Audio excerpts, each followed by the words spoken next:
So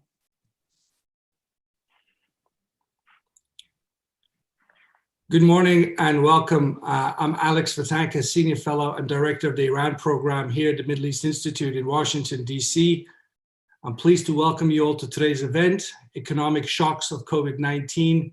The question before us is, what is the impact on the Caspian Basin and the states of the South Caucasus? Coronavirus has already severely impacted the global economy, and its effects will continue to be felt throughout the next few years and probably more.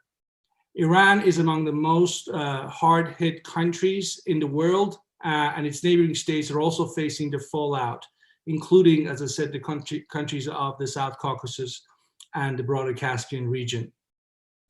This is the third panel of series of webinars hosted by MEI's new initiative, Frontier Europe.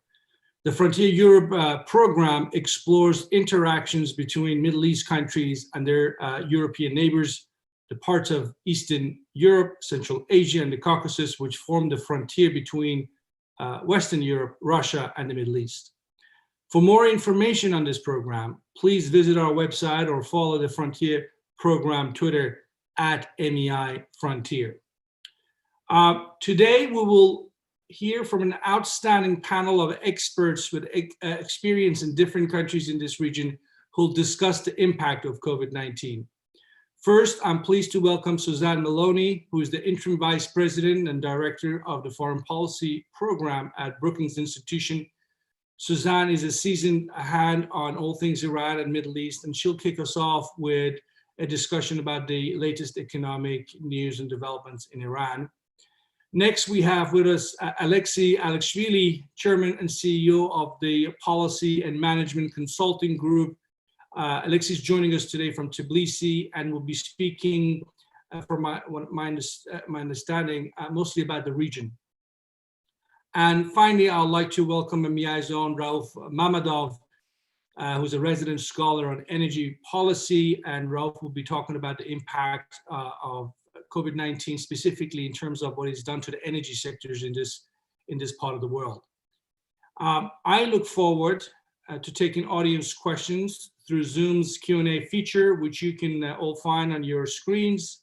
For those calling in by phone or watching our panel on the live stream, you can ask a question on Twitter with hashtag MEI Frontier Europe or email events@mei.edu.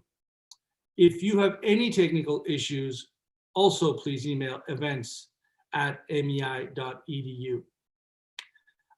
Feel free to ask a question at any time throughout the panel. I'll be looking at all your questions and will factor in as many as I can during the discussion. So with that, let's begin our hopefully about an hour-long discussion. I'll start, as I promised, with Suzanne. Suzanne, President Rouhani of Iran has been on the phone the last few days, speaking to the likes of President Putin of Russia, President Erdogan of Turkey. I think he spoke to Sultan Haitham of Oman.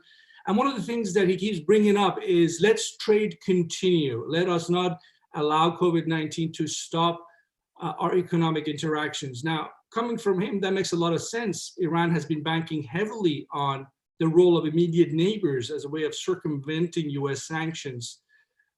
And speaking of sanctions, can you tell us where Iran is today and how the timing of COVID-19 on top of what they have been going through since late 2018 with the impact of the sanctions? Where are they as a country today? Great. Thank you so much, Alex, and thanks so much to the Middle East Institute for the invitation to join such a great panel. Really glad to be here and look forward to the discussion. I'll try to speak briefly and leave lots of time for back and forth and conversation. Obviously, the coronavirus hit Iran at the worst possible moment.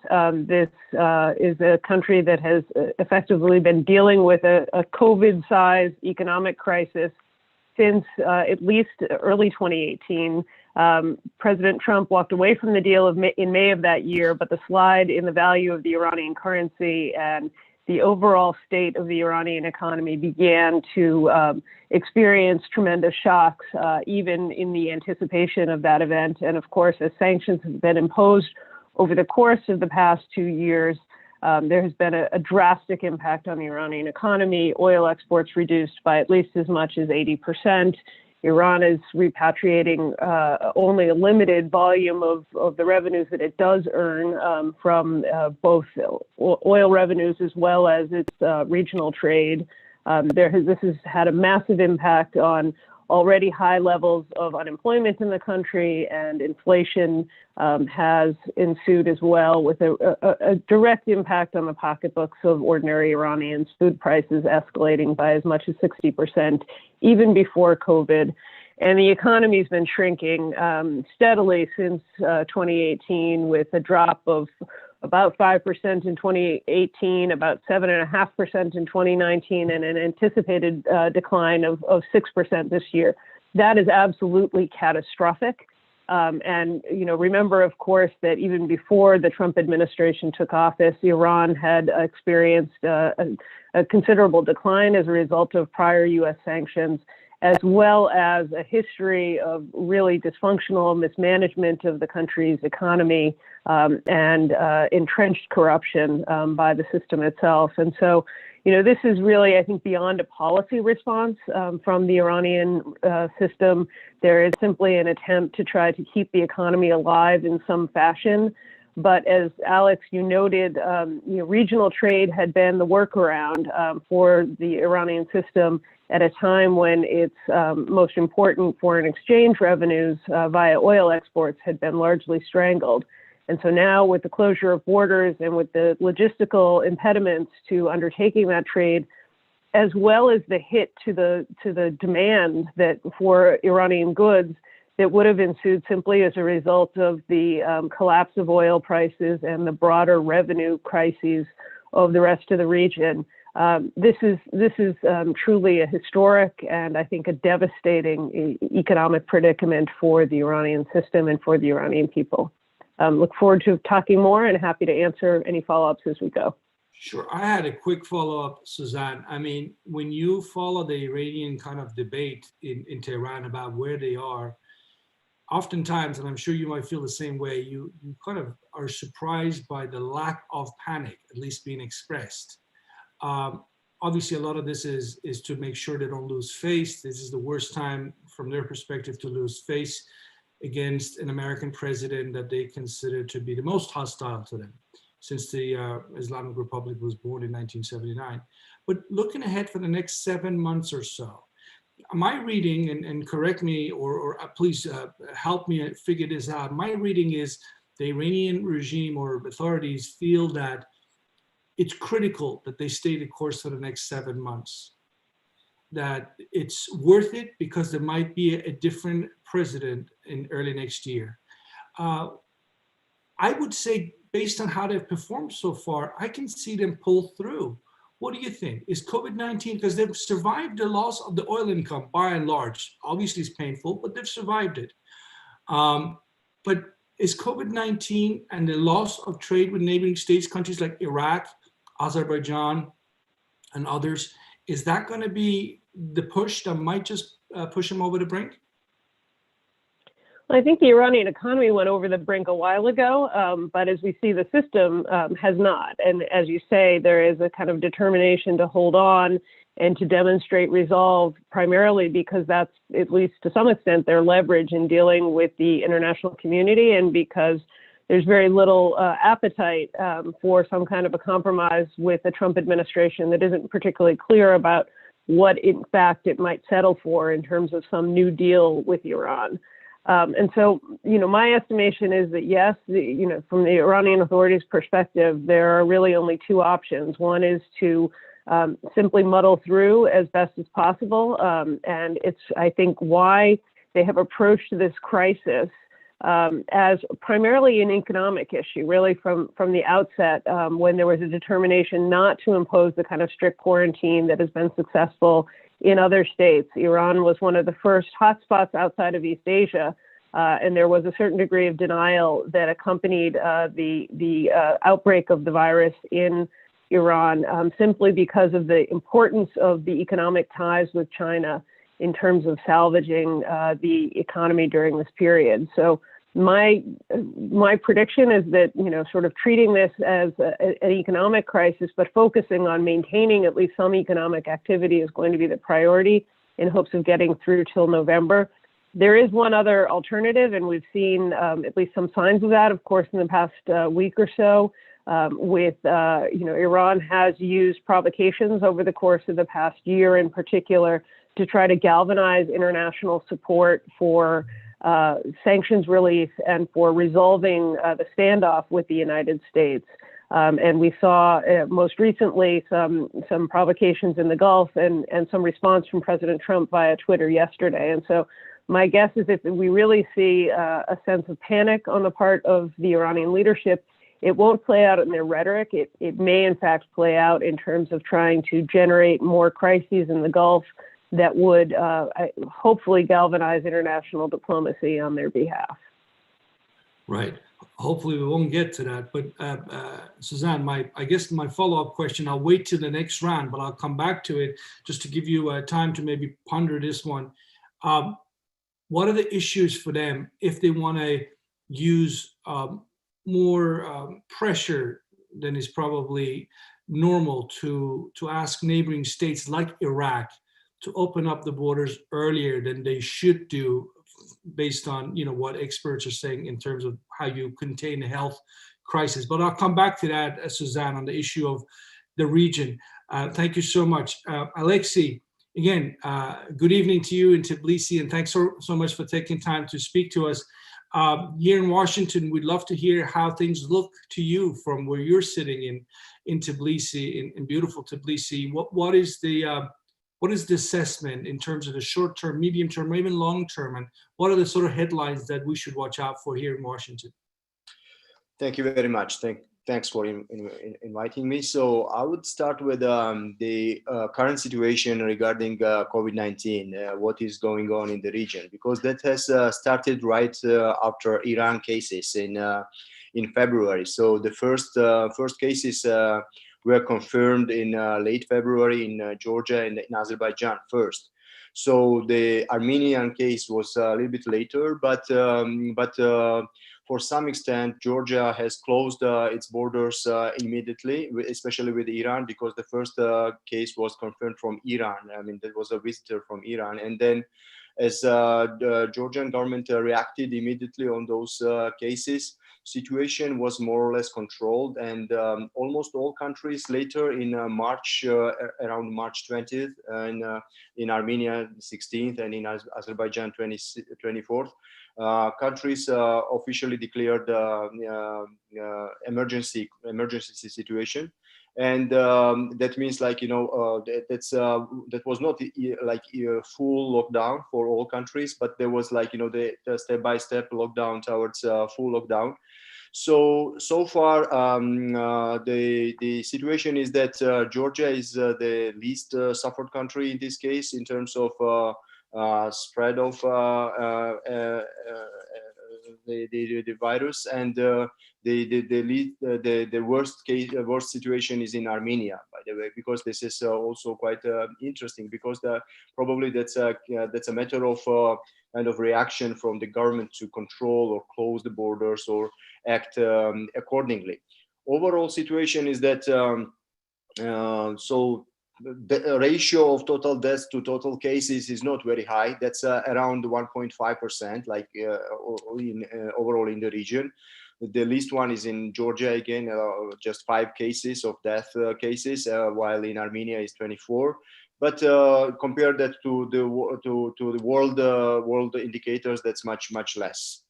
But the most important situation is not regarding only with this one, the infection and control infection, but the problem is regarding the economy, because what we know so far is that all 3 countries will suffer because of this economic crisis. So the most problematic country from that perspective will be Georgia, because Georgia's the volume of tourism and international trade and those areas of economy which is impacted by epidemic, then that's the biggest one, and that's why For example, tourism and tourism and related sectors to tourism consist of 22% of GDP, and that means like, that will be damaged too much. And that means like, the overall impact of the economy will be quite high. So far, the forecast is that in Georgia, the contraction of the economy will be around 4.5%, but that's still quite early to clearly just measure that, because there are a lot of uncertainties in front. And then the little bit positive forecasts are about Armenia and Azerbaijan. So overall situation in terms of the economy also is impacted by oil prices, as correctly mentioned by Susan, because I mean that will definitely will be just the specifically problematic for Azerbaijan, and not only for this country, because for Georgia as well, because we are heavily dependent on two major parts, right? One is our remittances that are coming from Russia, and Russia will be impacted by oil prices for sure, and there will be a lot of specific economic indicators that will be just the impacted, and remittances, for example, for Georgia and Armenia is around 11% of GDP, maybe a little bit more. So that means like that will be also quite important indicator that will impact on economy. So that's briefly about that. And if there are some other questions, then more than glad to answer on that. But let's. This is just overall situation at this particular moment. Thank you very much, Alexei. Just a quick follow-up. I was curious. I knew tourism is a big part of the economy. I've visited Tbilisi a number of occasions. Love visiting Georgia every time I go there. But I was still surprised by the number you just quoted. Just over 20% of GDP. Is that right? Yeah, this is tourism and tourism related. So when I have been there, things might have been changing. I think the last time I was there, about 2 years ago, just less. You had a lot of Iranians, Israelis, other Middle Eastern tourists. You had lots of Russians. So when you mentioned the price of oil dropping and the health crisis, what I'm trying to get at is this seen to be a short-term problem, the COVID-19 and the price of oil dropping, or is this going to be a trend that is going to last a bit longer for Georgia, and it's not going to be obviously good for the economy?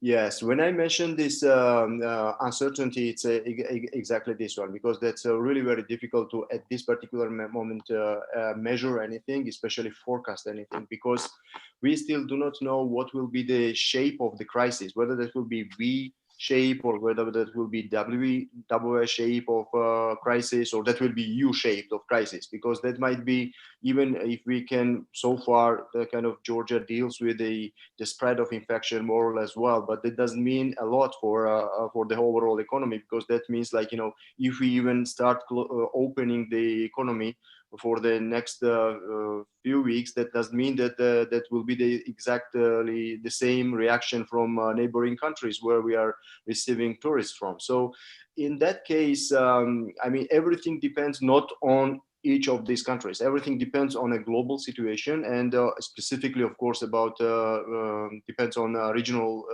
environment and regional situation, because that's overall trade, investments, and or crisis management, and also like recovery of the economy is the major point in this case, which is still not clear.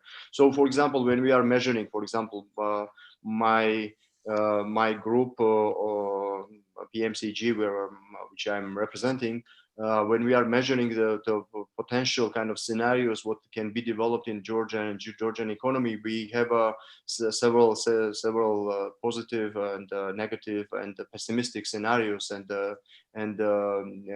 basic scenarios, and the worst case might be around minus 12% of GDP, which is just really very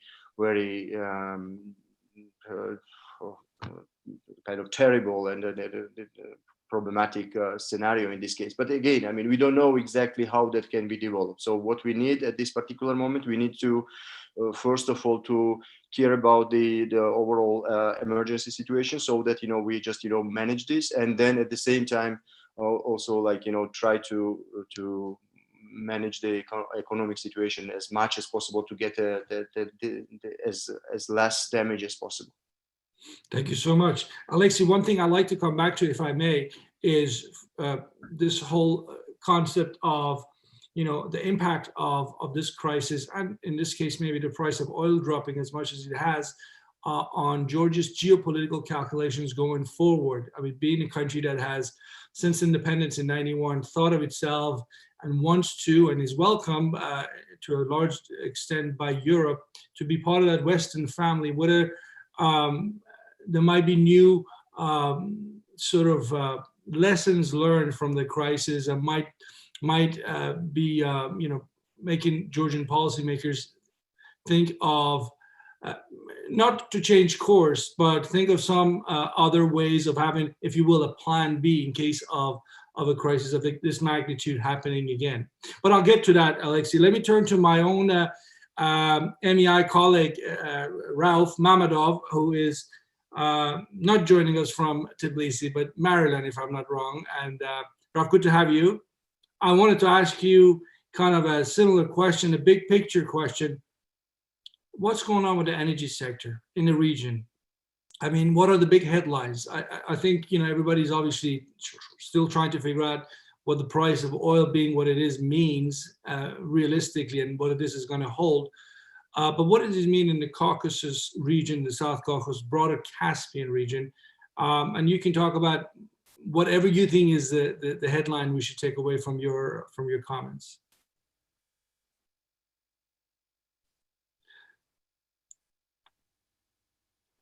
Thank you, and I'm happy to share the panel with Alexei and Susan. It's the situation in the region, especially the oil dependent economies, is as bad as everywhere else. The problem is that these challenges have been chronic already, and the challenges associated with the industry, with the oil and gas industry, and the challenges of specific to the countries. Now, Azerbaijan and in broader Caspian littoral basin, Kazakhstan and Turkmenistan are major exporters, whereas Azerbaijan and Kazakhstan are the oil exporters, and their economies are dependent on oil revenues. The fiscal break-even price, the price of oil that has been embedded to the budgets of these countries, are both in Azerbaijan and Kazakhstan case is $55. Just to put it in context, in Russia it's $42, and in Middle East it ranges from around $70 to $80. I mean the Gulf countries. So these prices, just to put it in context, on April 1st, Azeri Light has been sold. The oil that is produced in Azerbaijan has been sold for the cheapest price in the history, for $16.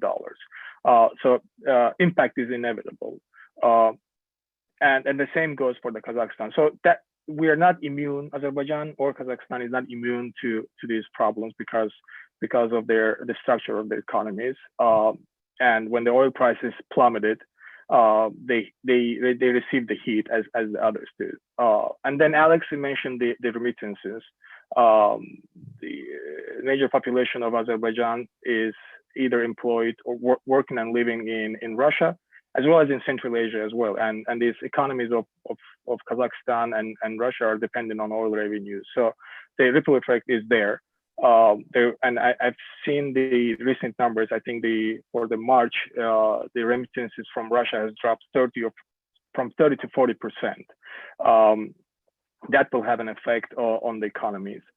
And the last problem, which is mainly overlooked, is actually the physical impact of the coronavirus to the oil and gas operations in the region, and especially in the Kazakhstan case.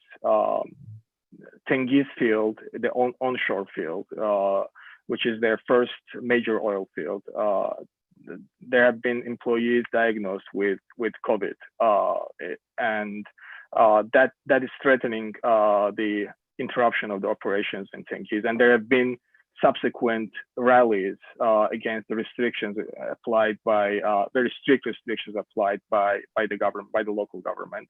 So these kind of problems might also occur in other oil producing nations. In Azerbaijan, we haven't received any reports on any of these cases. And in general, in Azerbaijan, as Alexei mentioned, the death rate is low. The curve has flattened, and hopefully that pattern will remain. And that hasn't spread to the oil and gas industry. But we're seeing in Kazakhstan, and especially in Russia, even in East Siberian Russia, we are seeing cases where COVID is actually impacting the operations. So that could be a problematic for the economies as well. But overall, it's uncertainty and volatility are the watchwords to describe the global energy industry, and specifically South Caucasus and Central Asia economies who are dependent on oil and gas. There are so many unknowns, there are so many variables, both in the oil industry, both geopolitically. As Alexei mentioned, it's very difficult to see what it will lead to. But the volatility will remain, that's for sure. And for the economies of these regions who are dependent on oil and gas, it will be prudent to take some tangible steps in order to diversify their economies from that. And I'll leave it there. And if you have any questions, I'll come to that. Well, I had one question on the last point you just made. When it comes to diversifying your economy, if you're sitting in the South Caucasus, Azerbaijan in the case of energy, if you are in Central Asia, the likes of Kazakhstan or Turkmenistan, how have they performed overall in your estimation, and how are they placed to sort of be able to overcome this shock that they are going to have in terms of their fiscal position because of the drop in energy prices? I mean, have they been thinking about a rainy day? Are they prepared more or less? And if so, which countries are better prepared in your estimation, and perhaps not so well prepared? Well, in Azerbaijan's case, if we compare to the previous crisis, which happened in 2015, the plummeting of oil prices, the country has more federal and more state sovereign wealth fund reserves and bank reserves, central bank reserves, to cope with the problem. However, unlike the previous crisis, which was only specifically oil crisis, now the country is also hit with the pandemic. Therefore, these rainy day reserves will be under strain, and we're seeing that they're getting under strain, especially in Azerbaijan's case. One of the reasons for Azerbaijan is, one of the problems for Azerbaijan is that its currency, it's not a problem, it's a challenge, its currency is not floating. Therefore, the government has to inject hard currency, dollar, into the economy in order to prevent from hyperinflation. And so far, since the crisis started, and the first case in Azerbaijan was confirmed at the end of February 28th, I think. Since then, and since all the restrictions have been applied, almost $2 billion have been burned through. That means have been injected to the economy, and then people are buying out dollar and exchanging it for local currency. So there is a pressure. The country, especially Azerbaijan and in Kazakhstan as well, do have federal reserves to state reserves to cope with it. However, the extent and the depth of the crisis is still unknown. Therefore, it's very difficult to predict how long will it last and how deep it will impact, both regionally and internationally, to understand whether these reserves will be sufficient enough. Great. Rauf, I'm going to ask you to think about this question that just came in from someone watching us in the audience. Think about it. We'll come back to it. It's a geopolitical. Well, it's in this case actually it's less than that. The question is the drop in oil prices. Do you see that as having any impact, good or bad, on the situation in Nagorno-Karabakh?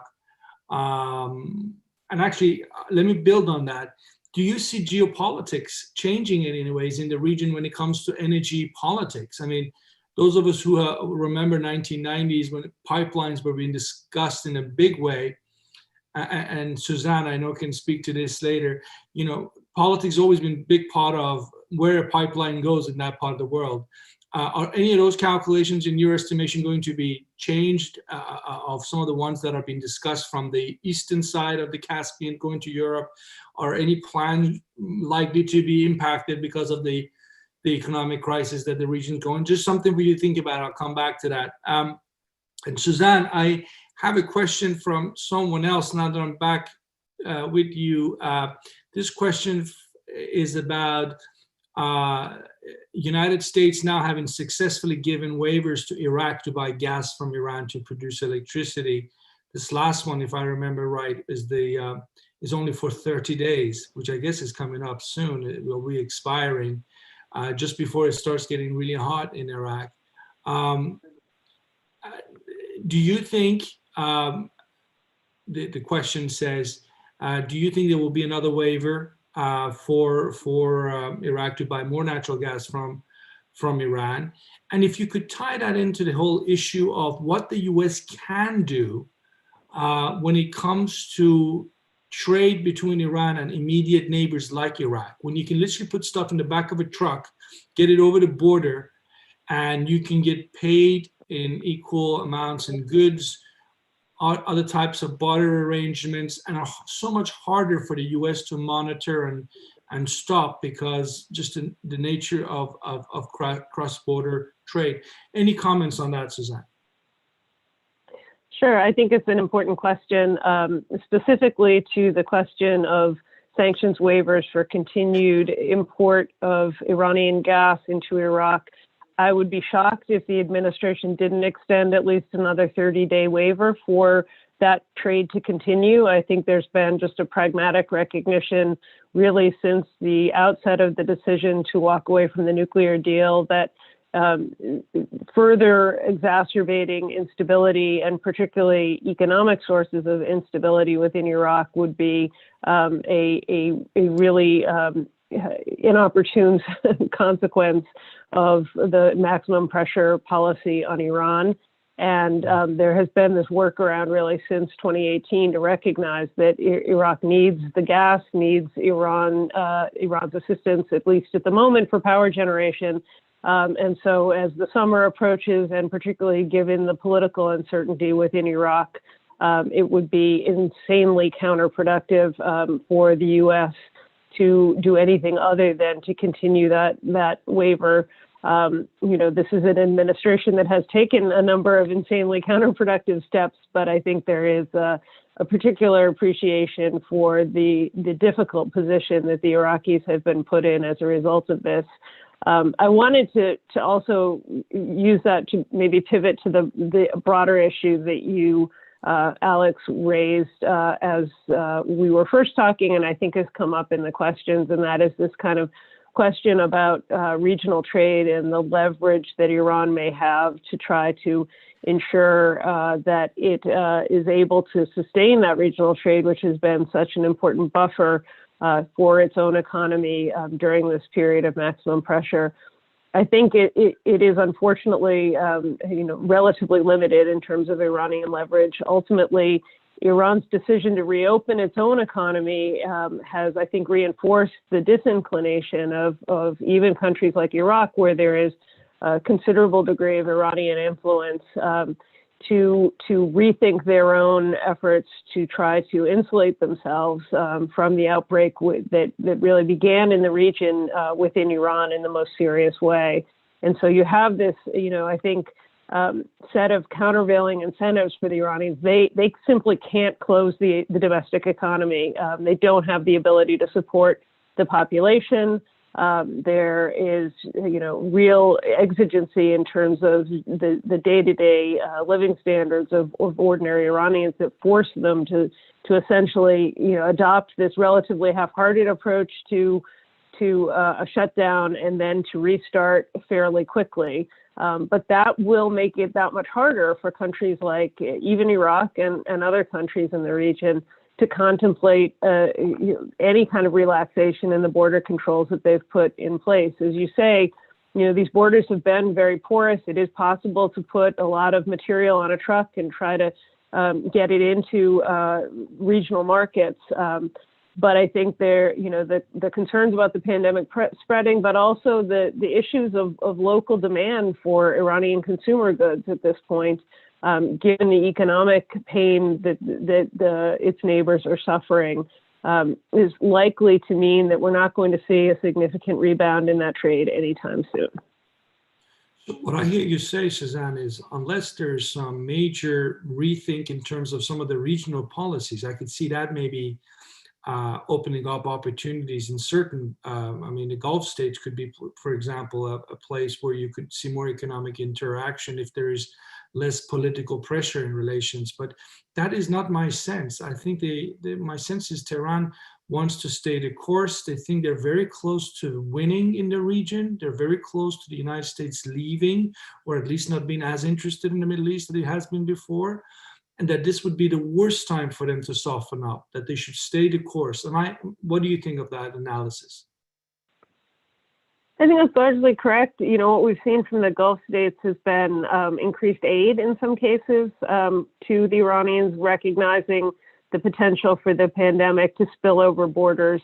But I see almost no prospect that there'd be a revival of the kind of significant trade that happened even under periods of U.S. economic pressure, simply because of the concern about further fueling the spread of coronavirus.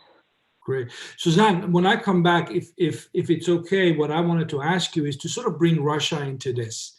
Russia is often touted as the sort of, with China obviously, as the two countries that could sort of be the lifesavers for Iran, that save the Iranian economy. How does that, in your mind, how realistic is that? The numbers don't add up. Russia is not a big trading partner to this day, has never been a big trading partner. There's structural differences. They're both major energy exporters, or have at one point been before Iran was sanctioned. But do you see other types of partnership in the broader Caspian region between Iran and Russia? There are all sorts of ventures discussed in the past. Mostly they haven't really gone anywhere, like rail and road connections from South Asia through Iran to Europe. The Russians were interested in that, but they haven't gone anywhere. I wonder how much of that is US sanctions that are to be blamed, and how much is it other factors? So I'll come back to that, Susanna. Let me just go back to Alexei and sort of go back to the point, Alexei, I mentioned about, here in Washington, one of the things you read almost daily now is this COVID-19 crisis is making everyone wonder about, is interdependence really that good, or is independence undervalued? Because you suddenly realize you need certain equipment, and the country where it's being produced isn't as reliable or as friendly as you thought. I'm not saying that's the thinking in Georgia at all, but I'm wondering if there are any kind of ramifications of this crisis that you're starting to hear among the policymaking community in Tbilisi, but also in the region, whether this is something that you've picked up on. I think, especially talking from Georgia's perspective, I don't think and I don't expect any specific changes in terms of geopolitics. And so far existing aspirations towards Europe and NATO and some other like regional cooperation, I don't think that would be changed because of the existing crisis. And there are several reasons for it. First is that, first of all, Georgia, we have to consider the size of Georgia, right, which is really very small country in terms of self-reliant economy. This is not so much expected, because from that perspective, we need free trade. We need more open economy for further development and prosperity of the country itself. And from that perspective, Georgia was one of the leading country in that direction, because Georgia had a free trade agreement with Europe. Georgia had a free trade agreement with all neighboring countries, including Turkey, CIS countries, as well as Georgia had a free trade agreement with China. So in this case, Georgia acted as the new player in this region as an open economy. On the other hand, there is also very important part as well, which is related to security, and considering that still 20% of the territories of the country is occupied by northern neighbor, and then there is this kind of a devastated situation in this regard, and we still face some ongoing challenges every day, even in this situation. When there is the move of so-called border and conflict zones almost every day, and this borderization never ends in this case, even in this pandemic situation. So from that perspective, I don't expect that there will be some kind of dramatic changes of the geopolitical situation, or like Georgia's direction towards Europe or Western North Atlantic groups. But on the point of big geopolitical players, could you sort of, for the audience, describe China's presence and types of investments, activities that prior to this crisis, the country of China was looking to sort of institute, if you will, on the ground in South Caucasus and the broader Caspian region, to your knowledge? So far, even before this crisis, their presence was not so high. I mean, in terms of investment, that was not very high, because that was controlled almost in all three countries, in Azerbaijan and Armenia as well, especially in Georgia. That was controlled because those countries are somehow controlling the sovereign debt issue, and that is more or less well managed so far. In this case, the direct influence of China's kind of debt policy was not implemented. And from on the other side, I mean, we also see their participation from different sides, like the more mainly like the companies implementing some projects in Georgia, or construction companies, but that's not so much direct influence on investment environment or overall economic standing so far. I mean, this is not so big burden for the economies of these countries. Great, thank you. And also, I would also also mentioning that during this crisis, we received immediate support from our allies, and especially from European Union. So if the overall committed amount of support is around 3 billion USD, which means like 3 billion for Georgian economy is quite a large number. And in this case, around 1 billion, it comes from European institutions. I mean, this is European Union, that might be European Investment Bank, and other European institutions, which means like that also kind of underlines and shows the interrelationship and the support from this part of the world. Were there any other sources of support outside of European Union institutions? Yes, sure. There are some already the committed support from Asian Development Bank, European EBRD, the World Bank, IMF, and many other international multilateral and bilateral institutions. But specifically, I just wanted to mention that this European part as a kind of, again, talking about like geopolitics, whether there will be some kind of threat to shape or change that one. I don't expect this one as well. Right. Well, that's an important point. Georgia, in your view, will stay the course. European integration into the Western world is still the top foreign policy priority. We have about 15 minutes or so left before our hour is up. I'll encourage everyone to send your questions. Keep coming or sending them to me through the chat option that you can find at the bottom of the page. I'm sure Suzanne, Alexei, and Ralph will take your questions. Let me turn to Ralph. So what about that, Ralph? The issue of conflicts in the region, including Nagorno-Karabakh, or competition for energy influence, like pipeline politics. Do you see any? Excuse me for a second. I think the ambulances are going by here. I mean, it's very early days. I appreciate that, but any signs that you have been picking up in terms of potential geopolitical impact of the double whammy of the drop of oil or price of oil dropping and the COVID-19? Well, of course there will be impact because this is a phenomenal situation. Partly it's tragic, but from geopolitical perspective, it's paradigm shifting. There will be some implications as well. I haven't seen any recent developments that could be interpreted as a caused or correlated with the COVID virus. The Nagorno-Karabakh issue is also very complicated. It's a bilateral issue, which is a multilateral organization. The OSCE Minsk group is trying to interfere and mediate between them, and that entity has its own interest. It's not monolithic as well.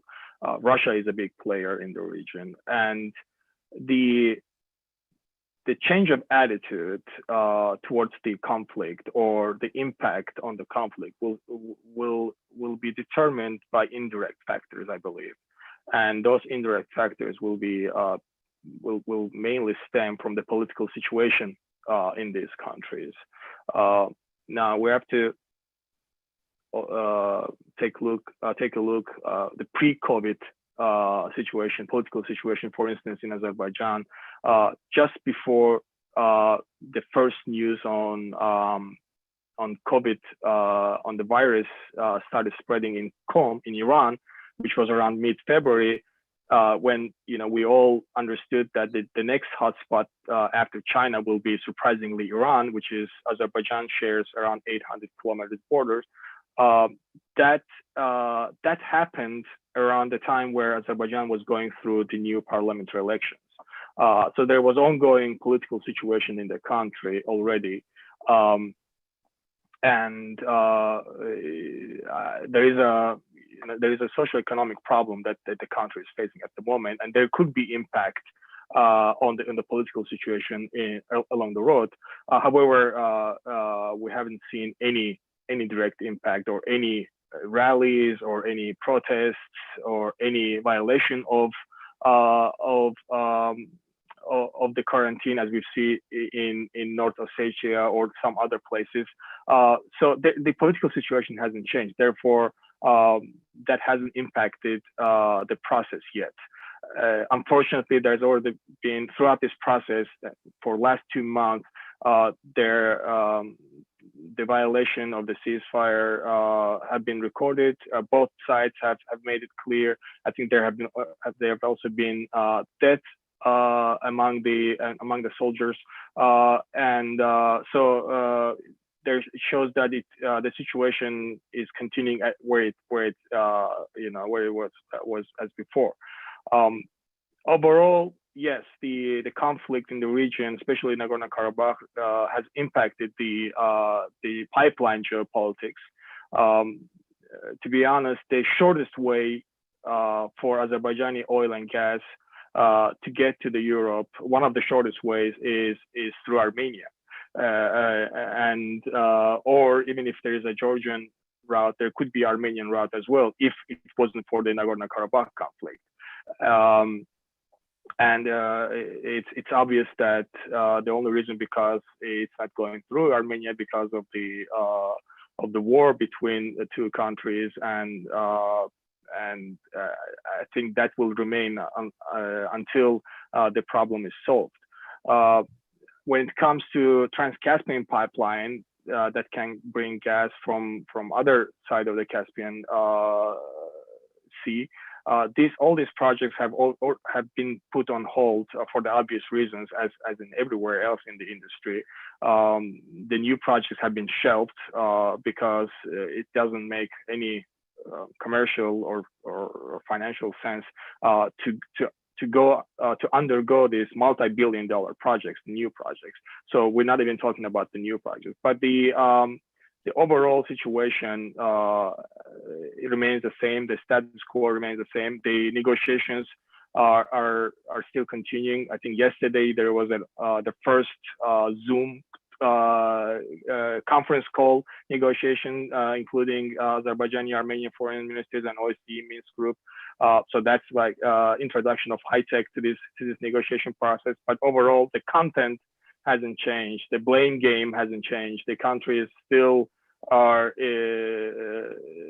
holding on to their positions. And what's interesting, even the interpretation of the progress is not the same. So the Armenian side is saying that we support the phase by phase approach. Azerbaijani says that that was our idea, and Russians say that Armenians and Azerbaijanis are not even aligned on this. So it's still complicated, and as it has been for the last 26 years. Right. So no make changes there expected by you. Thank you very much. Rav, Suzanne, what about that issue of Russia and Iran around the Caspian? What would you, I guess, when I look at certain Iranian officials, including Oil Minister Bijan Zanganeh, I don't get the sense he wants much more Russian involvement in the Iranian energy sector. I think he has his reasons.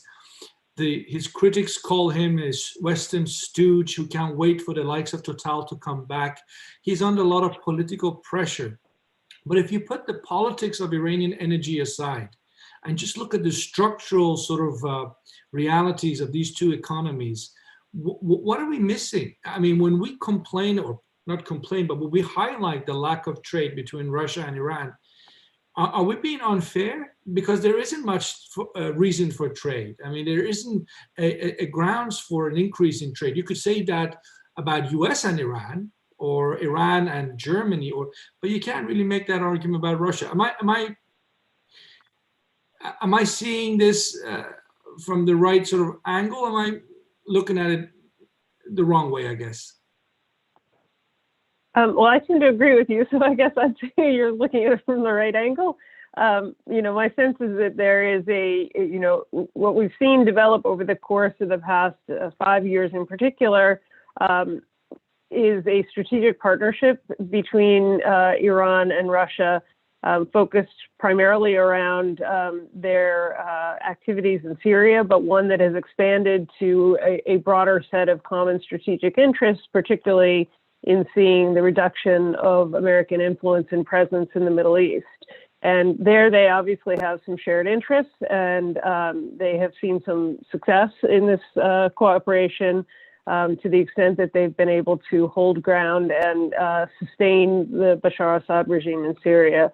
But I don't think that there's a meaningful economic dimension to the relationship. There are very few common interests. As you say, there's only the most limited history of trade and economic interaction in the contemporary era. That isn't true if you look back to the 60s or even further back into Iranian-Russian history. But there too, there's an enormous amount of distrust. There's a legacy of resentment on the part of Iranians about the seizure of territories and other interference on the part of the Russians, as well as, of course, other great powers during the imperial eras in Iran. So I wouldn't expect Russia to serve as any kind of economic savior for an Iran under immense economic pressure.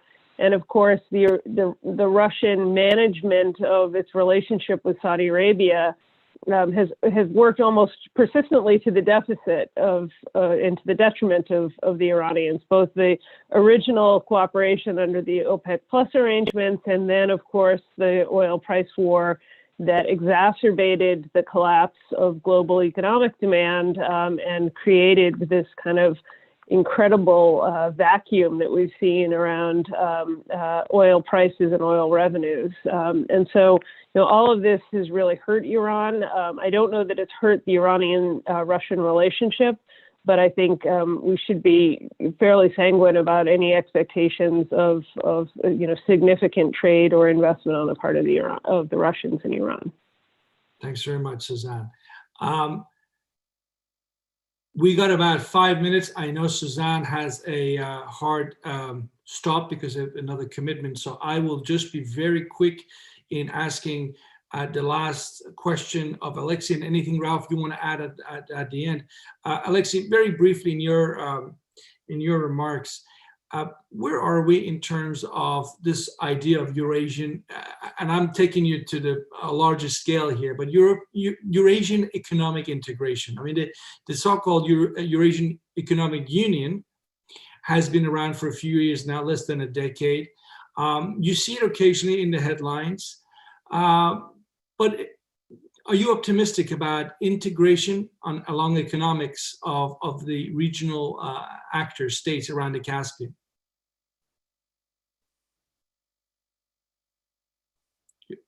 In terms of the regional cooperation in this regard, is